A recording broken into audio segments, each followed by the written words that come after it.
I want to talk about the financial situation the diocese is facing. I'm not going to take you through numbers. We've got a separate information sheet that gives you that detail. But I want to talk about the context that we're facing.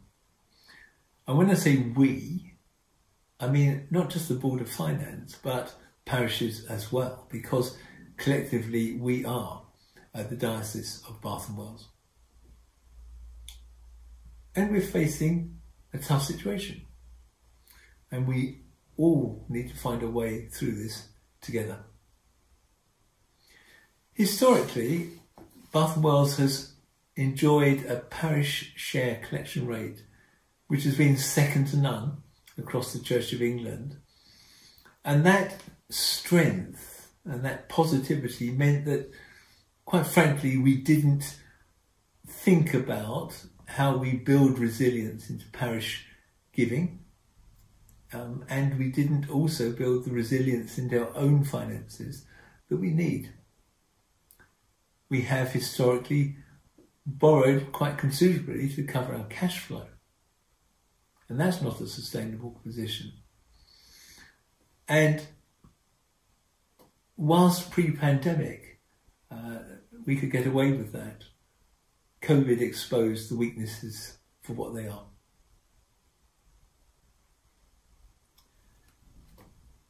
We have to recognise, and we do recognise, that parishes aren't going to be able to get back to their historic levels of giving, certainly not in the short term. And we projected a lower level of parish share collection for the current year. The first few months suggest that income into the diocese has increased, but not yet at the rate we need even to meet our 2022 projections. And so we've already started to address the situation. At the end of last year, we reshaped the diocese support services team to reduce costs and to refocus the way they support parishes. We're also planning to reduce the number of stipendiary or paid-for clergy that we deploy.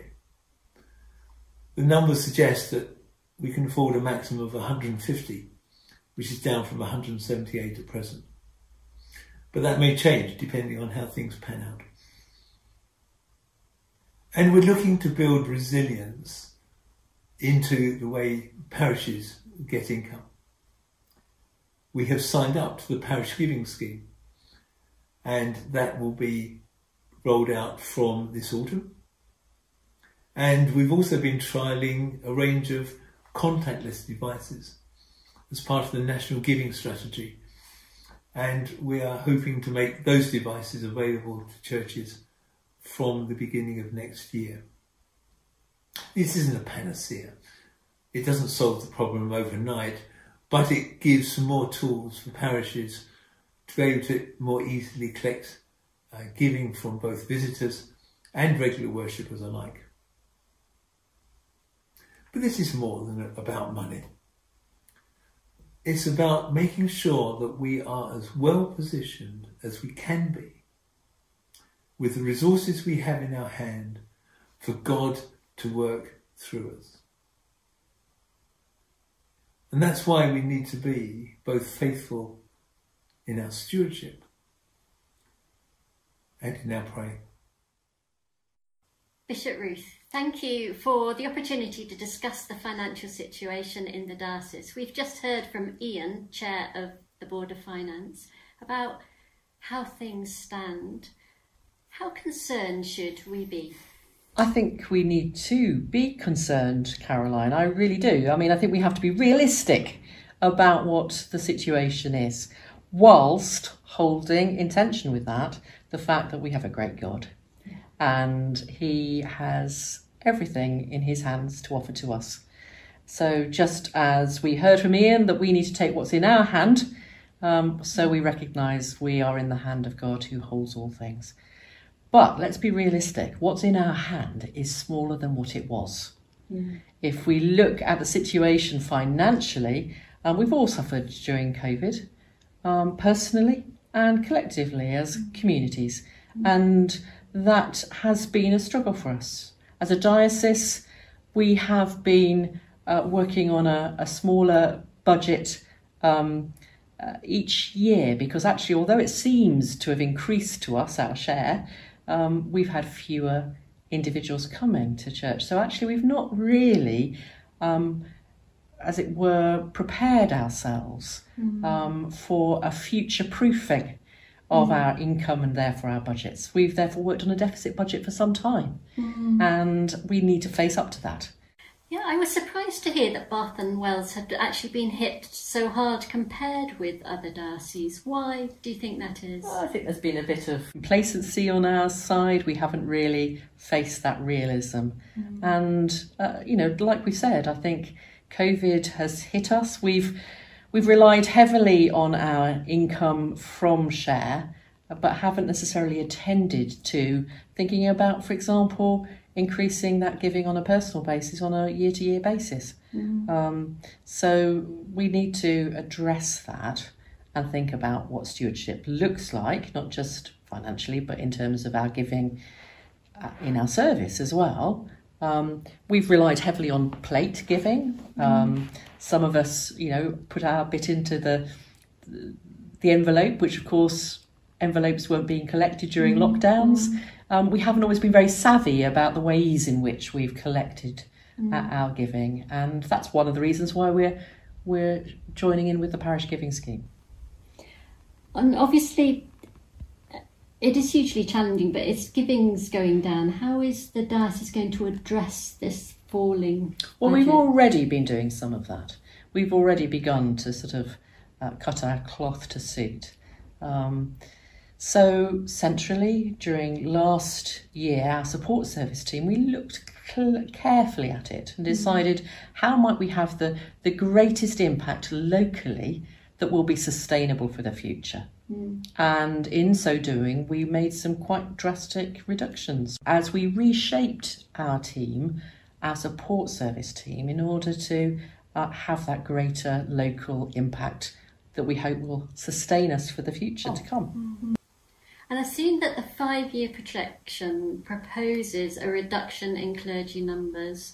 So what does that actually mean? Well, over the last 10 years, we've made no reductions. In fact, we've increased.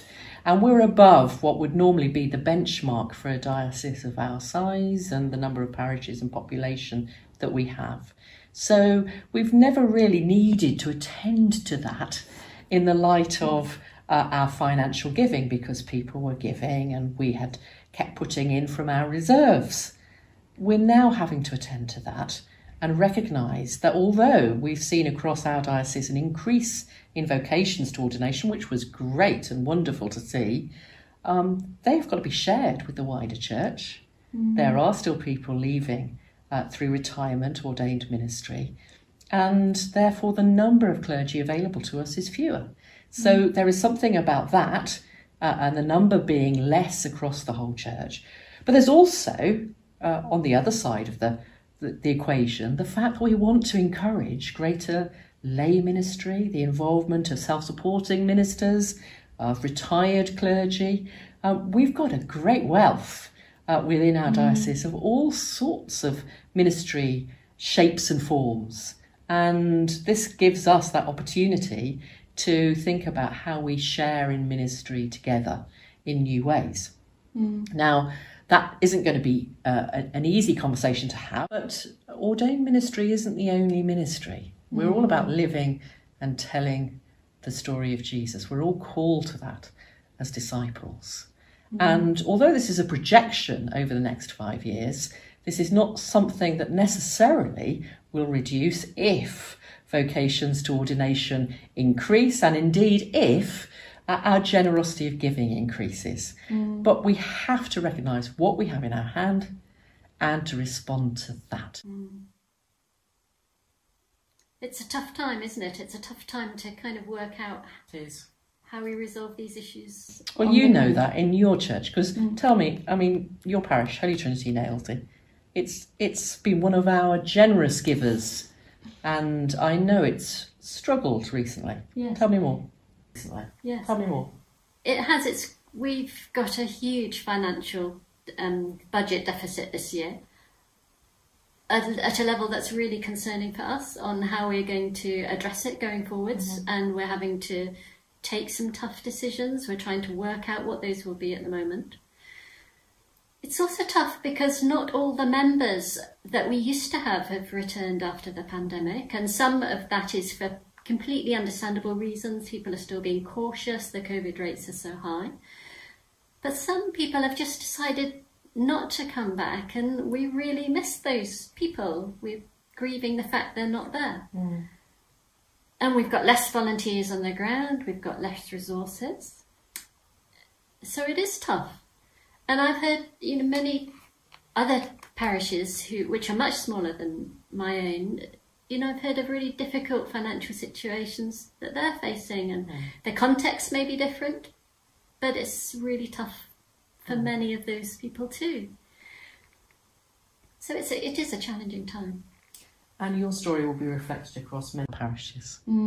Because I think, we're all struggling to know quite what the future looks like and whether we can afford to do all that we used to do. And perhaps that's part of the tough choices we have to make.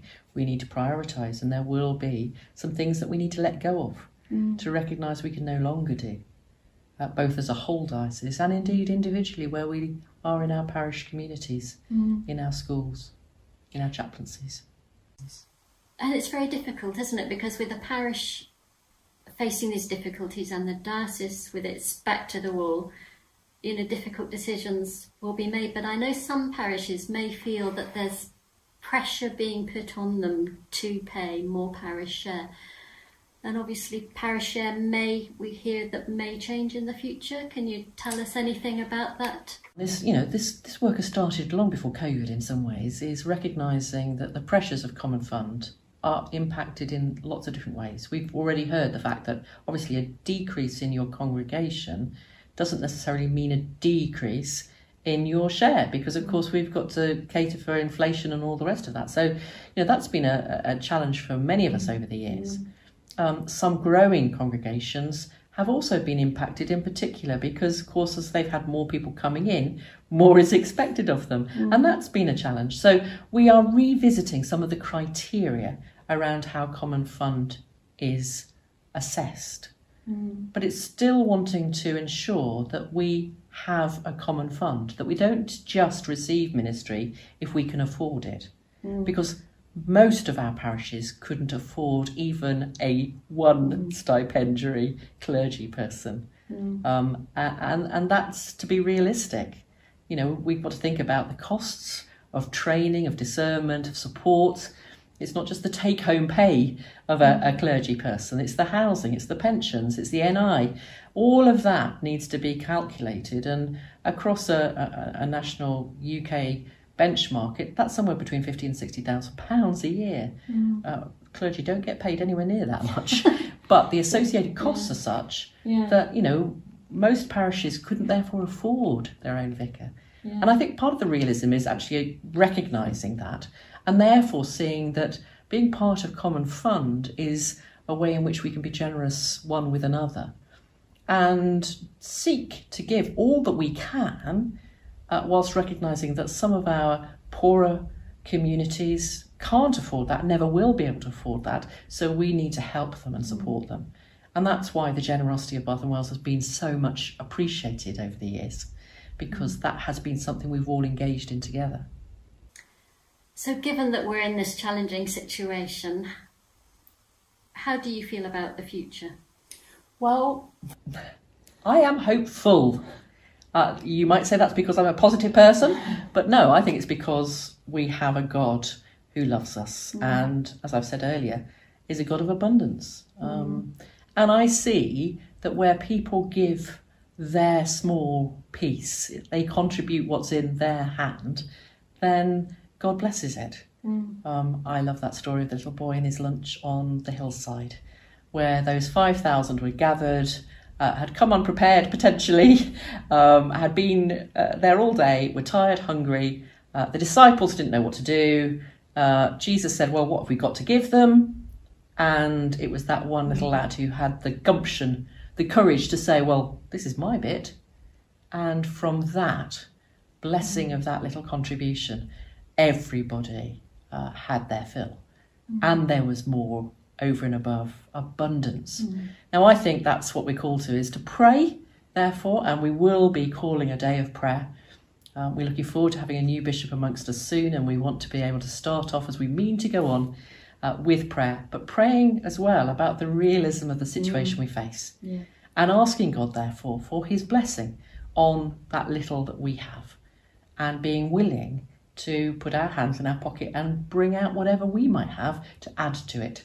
And that's how we'll see changes take place, because that's how, when we take charge of what we have and are real about what's possible, sometimes cutting back on those things that perhaps are not necessary, but really put our heart, our soul, our voice, our money to what we believe to be God's priorities, then God will bless it. So there's something about owning these challenges together, parishes and dioceses together. Yes, because we are the whole diocese, aren't we, Caroline? I think frequently we sometimes think it's us and them, but it's us as the people of God across Somerset, across the diocese, and we're all called to be one together in that. Thank you. Thank you, Caroline. And do give my love back to Holy Trinity in Nailsley. I will do.